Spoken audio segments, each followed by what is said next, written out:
Mapagpalang araw, kaibigan. Ito po ang inyong kaibigan kay Jesus, Brother Manny Bautista.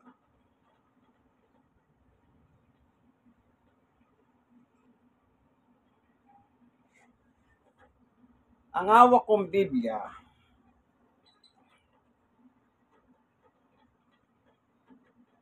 Salita ng Diyos, Biblia.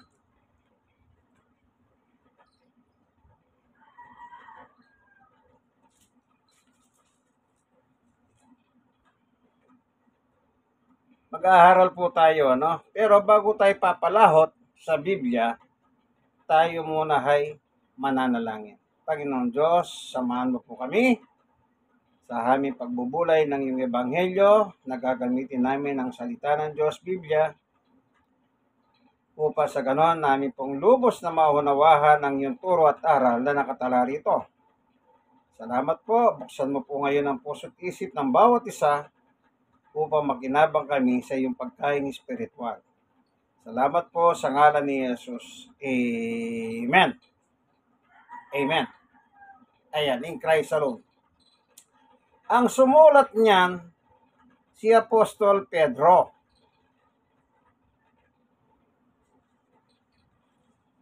Apostol Pedro. Hindi po si Santo Papa Pedro. Kaya ko lang nasabi yun. Kung bakit naman sinasabi, siya raw po yung kauna-unahang Santo Papa. Wala naman po nakalagay sa sulat ni Pedro na ako ang unang Santo Papa. Wala. Kahit anong gawin yung pagbasa sa gawa at saka doon sa epistola niya, unang Pedro, ikalawang Pedro, wala po kayong mababasa na ako'y Santo Papa. Lalo na, kung babasahin yung Biblia, hindi rin po siya nakarating ng Roma para mangaral. Kundi ang nakarating ng Roma ay si San Pablo. Kaya yung sulat sa Roma, ang nakasulat doon, sulat ni Pablo. Okay? At doon po si Pablo nangaral sa Roma. Eto, basahin ko 4:12 sa Tagalog. English kasi yan eh.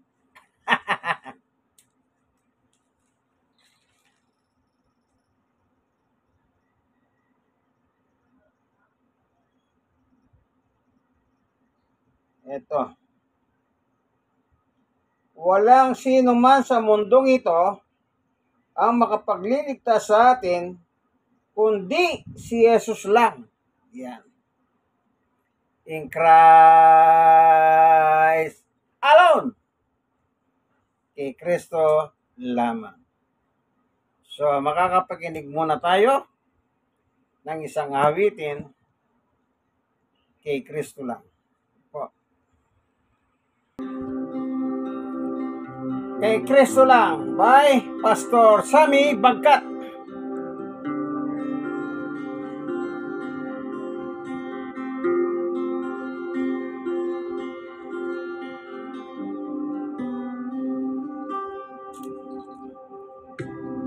Lumukad mga balakid sa iyo'y nakapaligid. Di mo alamang patutunguhan ang buhay dito sa sanlibutan. Lagi mo asam-asam ang magandang kinabukasan. Nauwi sa walang kabuluhan dahil sa taglay mo kasalanan. Pilit mong pinagsigawan, sino bang kaligtasan? Kay Kristo lang ang kaligtasan. Pagsisihan mo lang ang iyong mga pagkukulang. Kay Kristo lang ang kapahingahan. Lahat ng iyong kapaguran tunay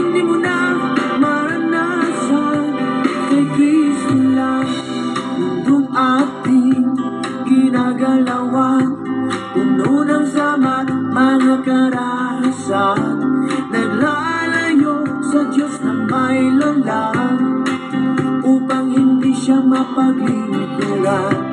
Ganyan lang ang ating buhay, minsa'y magulo at mayroong lumbay. Pahayag niya'y huwag kang palilinlang, sa mga pighati may hangganan. Lagi mong tatandaan, biyaya ng Diyos na walang hanggan. Kay Kristo lang ang kaligtasan, pagsisihan mula ang iyong mga pagkukulang. Kay Kristo lang ang kapahingahan, lahat ng iyong kapakuran, tunay di mo na maranasan. Kay Kristo lang. Magpakatatag kayo at lakasan ninyo ang inyong loob. Huwag kayong matakot sa kanila, sapagkat sasamahan kayo ni Yahweh na inyong Diyos. Hindi niya kayo iiwan ni pababayahan. Deuteronomy 31:6. Magandang balita, Biblia, Tagalog 12.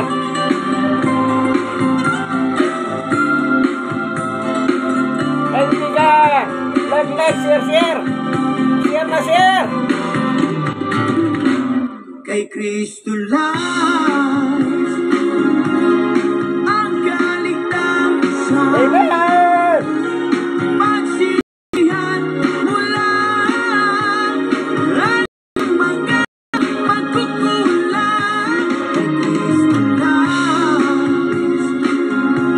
ang kapahingahan, kapakuran, tunay di mo na naranasan. Kay Kristo lang.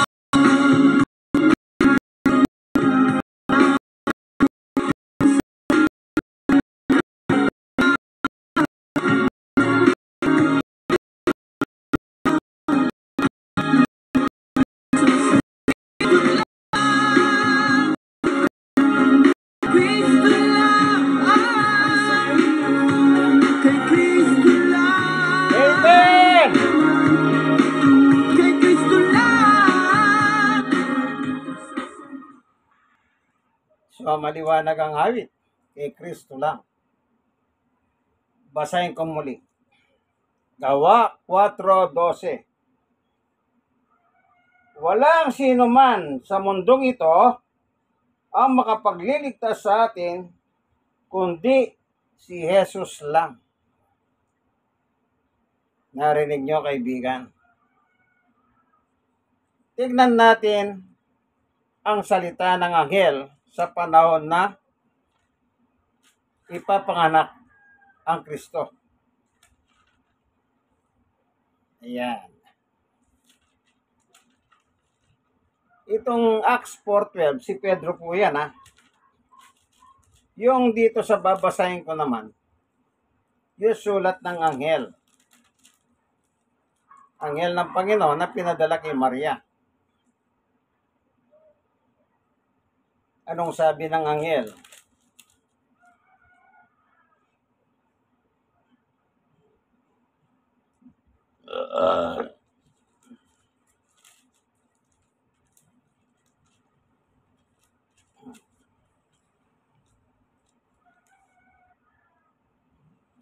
Ito po. Lucas 2:8. Malapit sa Bethlehem, may mga pastor na sa parang at nagpupuyat sa pagbabantay ng kanilang mga tupa. 9. Biglang nagpakita sa kanila ang isang anghel ng Panginoon at nagningning sa paligid nila ang nakasisilaw na liwanag ng Panginoon. Ganon na lamang ang pagkatakot nila. 10. Pero sinabi sa kanila ng anghel, huwag kayong matakot dahil naparito ako upang sabihin sa inyo ang magandang balita na magbibigay ng malaking kagalakan sa lahat ng mga tao. 11. Sapagkat isinilang ngayon araw sa Bethlehem, sa bayan ni Haring David, ang inyong tagapagligtas. Yan pong ibig sabihin ng in Christ alone, tagapagligtas. Si Kristo lamang ang tagapagligtas. Wala nang iba.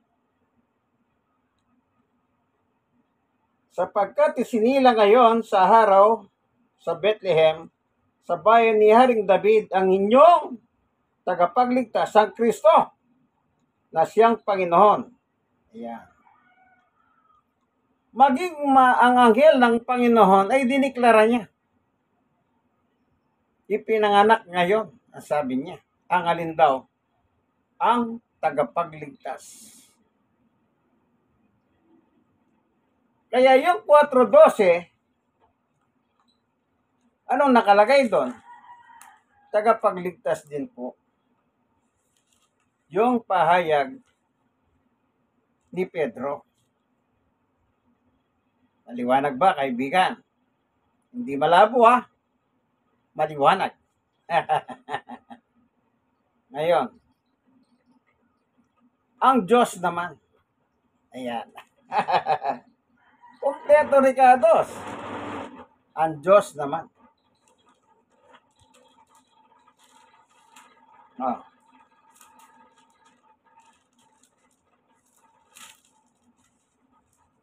Lumilipad yung papel, may ventilator. Ito.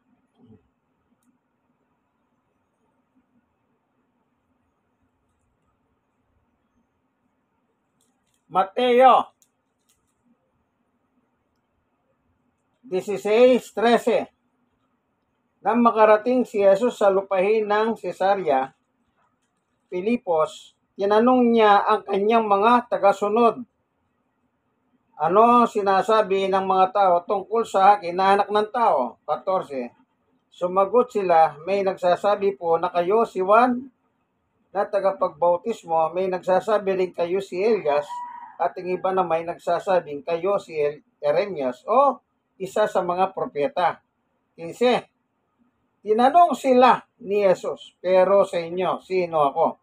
16. Sumagot si Simon Pedro, kayo po ang Kristo, ang anak ng Diyos na buhay. Oh. Ano sabi ni Pedro? Nang magtanong si Jesus, sino ako para sa inyo? Ang sagot ni Pedro, napakaliwanag. Maliwanag pa sa sikat ng araw. Oh.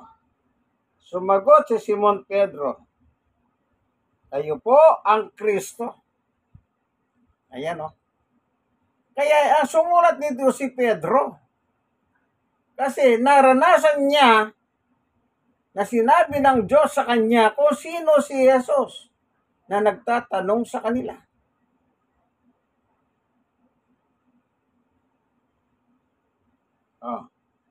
Sumagot si Simon Pedro, kayo po ang Kristo, ang anak ng Diyos na buhay. Ano si Jesus? Anak ng Diyos na buhay. Siyang Kristo, ang tagapagligtas. Wala nang iba. Kailan nagsimula yon? Kailan? I can hear you. Kailan? Merry Christmas. Baka naman tututulan nyo pa yan. Ibig sabihin po ng Christmas o masayang Pasko, ang kapanganakan ng tagapagligtas na walang iba kundi si Jesus, ang Kristo. Kailan nangyari? Merry Christmas. Tuloy. Meron kadugtong yun. Sa verse 17. Ito naman. Ito, kaya nga sabi ko kanina, ano naman ang pahayag ng Diyos? Ito, pahayag ng Diyos. Sinabi ni Jesus sa kanya, ang kinakausap niya, si Pedro, pinagpala ka ng Diyos, Simon na anak ni Jonas, sapagkat hindi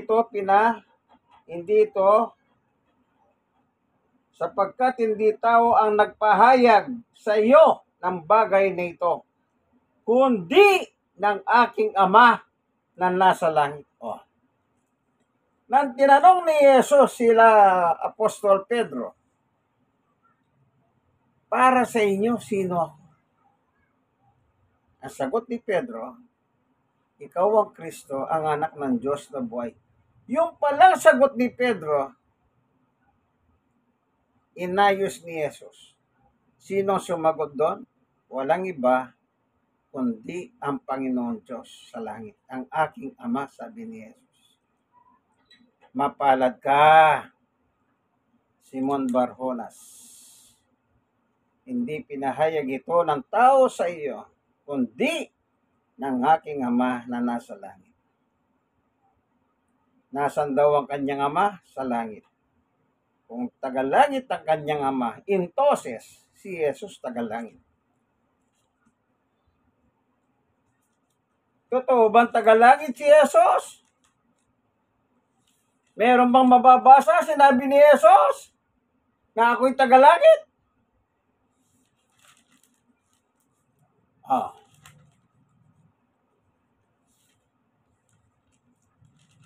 Kasi po, ang sabi ng iba, hindi Diyos yan tao. Ibig sabihin, tagalupa si Jesus. Kasi tayong mga tao, tagalupa tayo. Pero sabi ni Jesus, Pedro, ipinahayag ito ng aking Ama na nasa langit. Hindi ng tao, kundi ang aking Ama na nasa langit.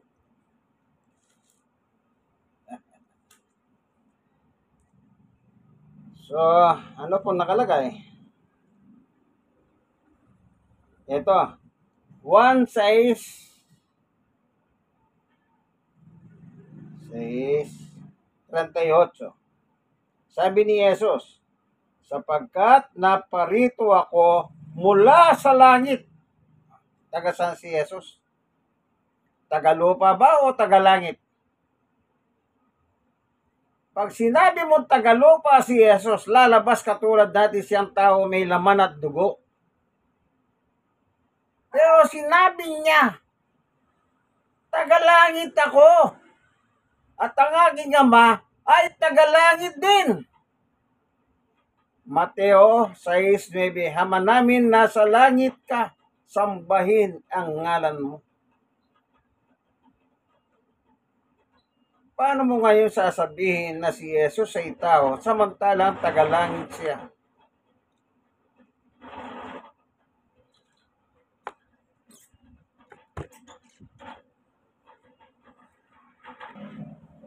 Kaya kayong mga sekta ng reliyon, nang inyong paniwala kay Jesus ay tagalupa, tumigil na kayo. Tumigil na kayo lokoy ng inyong sarili. Huwag niyo na pong idamay yung ibang tao, mahawa naman kayo sa kanila. Kung gusto ninyo, kayo na lang ang maglolokohan. Huwag niyo nang idamay ang ibang tao. Masyado na kayo. Gumagamit kayong Biblia, sari-saring Biblia, iba't ibang translation. Kahit anong Biblian translation pang basahin ninyo. Yung Mateo 16, sa 13 hanggang 18, pare-pareho lang ang nakasulat na sinabi ng Diyos, anak ko yan, na pinaliwanag ni Jesus kay Pedro, maging sa mga English translation. Ito ang aking anak. Na sinasabi rin ni Jesus ng kanyang Ama ay tagalangit. At sinabi rin ni Jesus na siya ay nagmula sa langit. Walang sinabi si Jesus, ako'y tagalupa. Noong nangangaral siya, sabi niya sa kanyang kapwa Hudyo na hindi naniniwala sa kanya, Ako'y nagsasalita mula sa langit.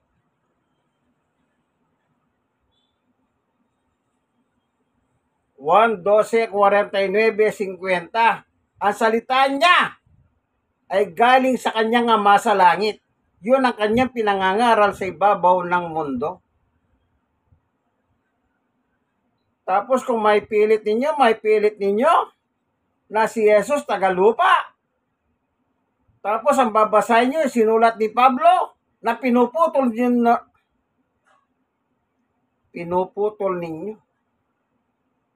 yung Kolosas. O hindi ba totoo yan? Puputulin nyo. Ituloy nyo. Alam nyo kung ano yung Kolosas na yon. Kayong mga nagsasabing si Jesus ay tao, yun ang inyong batayan. Na sinasabi ninyo na si Jesus nilalang ng Diyos o nilikha ng Diyos. Tayo ang mga nilikha ng Diyos mula tayo sa lupa, sa alabok ng lupa. Si Jesus hindi mula dyan. Sige, maglatag kang talata, kaibigan. Na sinabi ni Jesus, ako'y nagmula sa alabok ng lupa. Hindi ba namatay siya? Inilibing? Noong ikatlong araw, meron bang bangkay doon? Anong sabi nung, sino ba pumasok doon? Si Magdalena ba? Wala yung bangkay ni Jesus. Kaya sabi niya, ninakaw yata ang aking Panginoon. Tayo, pag namatay tayo, may bangkay ba o hindi? Meron o wala? Di ba meron? Minsan ninukay pa nga nila sa simenteryo yung bangkay ng tao. Pero si Jesus meron bang bangkay? Kasi hindi siya tao na gaya natin. Huwag kayong makulit. Tanungin ninyo yung nagtuturo sa inyo. Supalpalin nyo sila. Magbasa kayo sa harap nila ng Biblia. Palibasa, pinagbawalan kayong magbasa. Sila lang daw ang may karapatan. Hoy! Sino nagsabing kayo lang ang may karapatan? Kaya pag-iusap, wag nyo na pulukoy ng kapwa ninyo. Gusto nyo, sarili nyo, sige, lukoy nyo na lukoy. Yung asawa mo, anak mo, bahala ka. Nang sama-sama kayo sa apoy ng impyerno. Di kayo naniniwala sa sulat ni Jesus. Yun lang sinabi niyang ako'y galing sa langit eh. Ito inyong mga ministro, babasahin nila yung 6:38. Pagkatapos sasabihin nila, lalagyan nila kagad ng conclusion. Oh, sinabi ba ako'y Diyos? Wala naman sinabi si Jesus doon na ako'y Diyos. Pero nakalagay, saan siya galing? Saan siya nagmula? Hindi ba sa langit? Meron bang tao sa langit? Oh, babasa ako. Si Jesus na naman ang sasagot. Kaya ako, payo ko magbasa kayo Huwag kayong magpahuto-huto sa mga manghuhuto na yan, na mga ministro. Di ako galit. Basahin natin kung may tao sa langit. Total, sabi nyo, si Jesus tao. Tanungin natin si Jesus, may tao ba sa langit? Wow. 1. Sulat ni Juan. Ito. 13. 1:13. Wala sino man nakapunta sa langit maliban sa akin na anak ng tao na nagmula sa langit. Meron bang tao sa langit? Sabi ni Jesus, nagmula ako sa langit. Ngayon, kung ipipilit mo yan, matigas ang yung bungo. Sabi nga ni yung isa. Maliwanag ang sabi, narinig ko sa video nila, yung kabila, yung kalaban nyo. Si ganito, ang matigas ang bungo. Yung founder daw ninyo, matigas ang bungo, sabi ni kalaban nyo. Napanood ko sa video yun. Video nila. Gagamitin ko, iiram ako. Huwag matigas ang inyong bungo. Kung ipipilit mong si Jesus ay taho, lalabas taho ang kanyang Diyos, ang kanyang Ama na nasa langit. Eh wala nga tao sa langit eh.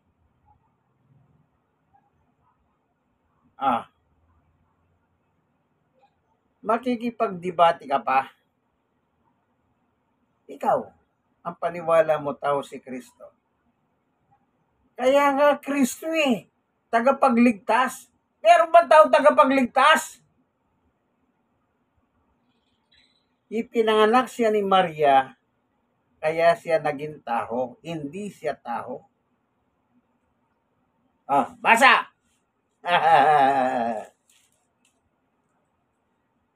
Panghuli.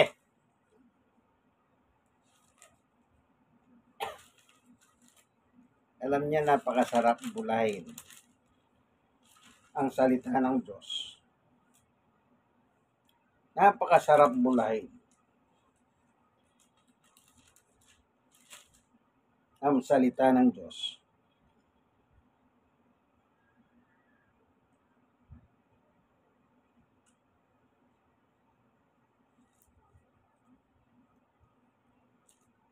Ito, Hebreo 2:14. At yamang ang mga anak ng Diyos ang binanggit niya ay mga taong may laman at dugo.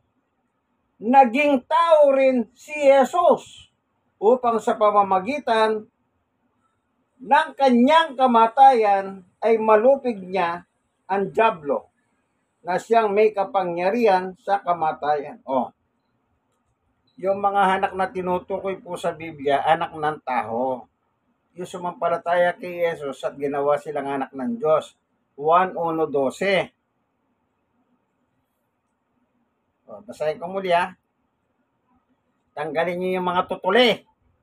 Yung mga doktrinang hindi nakakahaliwaliw. Tanggalin niyo yan. At yamang ang mga anak ng Diyos na binanggit niya ay mga anak, ay mga taong may laman at dugo. Tayo yon. Binubuo tayo ng laman at dugo kasi tao tayo. Pag nasugatan tayo, tutulo ang dugo.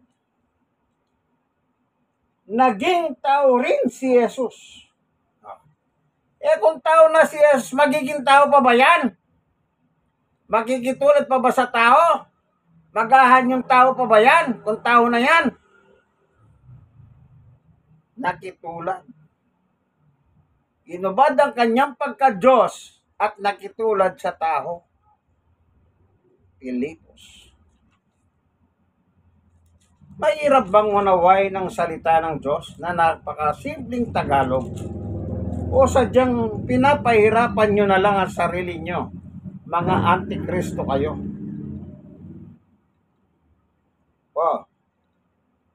Pilipos 2:5. Dapat maging katulad ng kay Kristo Jesus ang pananaw nyo. 6. Kahit na nasa Kanya ang katangian ng Diyos, hindi niya tinuring magiging kapantay ng Diyos bilang isang bagay na dapat panghawakan. Sa halip, ibinaba niya ng lubusan ang kanya sarili sa pamamagitan ng paghahanyong alipin. Kita niyo? Naganyo pa siya ng alipin. Ano yung alipin? Tao.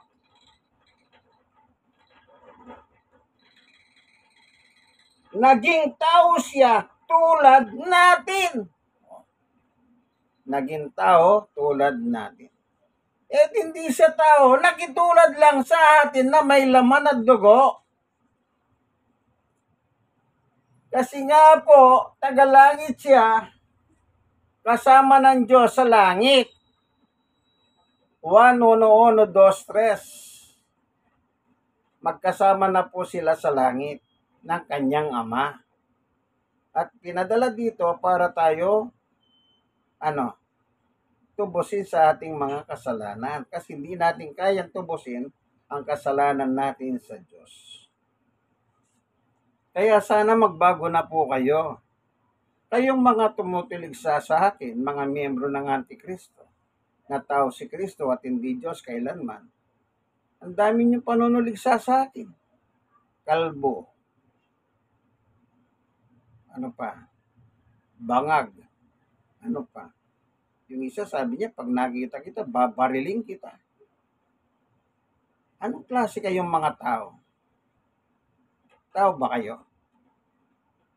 Di ba nakalagay sa Biblia, mahalin mo ang kapwa mo gaya ng pag-ibig mo sa iyong sarili? Ako nagsasabi lang ako ng biblical. Nagagalit kayo!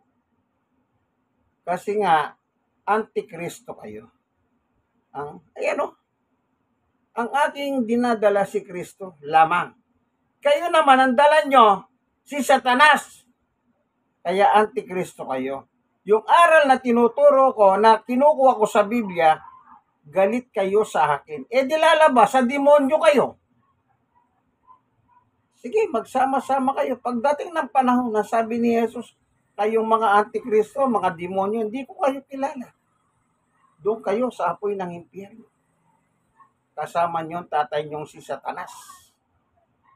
Sino si Satanas? Mamamatay tao. Ano pa? Sinungaling. Wala sa katotohanan. Ako, nasa katotohanan na yan. Nagbabasa ako, kaya katotohanan. Eh kayo. Dahil wala kayong may sagot, anong sinasabi mo? Bangag. Isa na naman bangag ito. Kalbo. Pag nakita kita, babariling kita. Merry Christmas sa inyo, ha? Merry Christmas muna. O pwede ba kayo makipag-Christmas sa mga may Christmas? Sumali po kayo. Magandang sumali sa Christmas. Bakit? Libre yan, chicha. Sige, hanggang dito na lamang. Salamat po, Panginoon, sa katotohanan na nireveal mo sa ayon sa salita ng Diyos Biblia na si Jesus ang Kristo, ang aming tagapagligtas. Sinabi rin ng anghel yan. Isinila ngayon sa bayan ni David ang tagapagligtas namin. Salamat po, Panginoon Diyos, sa ngalan ni Jesus. Amen. Ay, kaibigan. Like, share na share. Kayong nasisiyaran, mag-share din po kayo. God bless us all. Bye!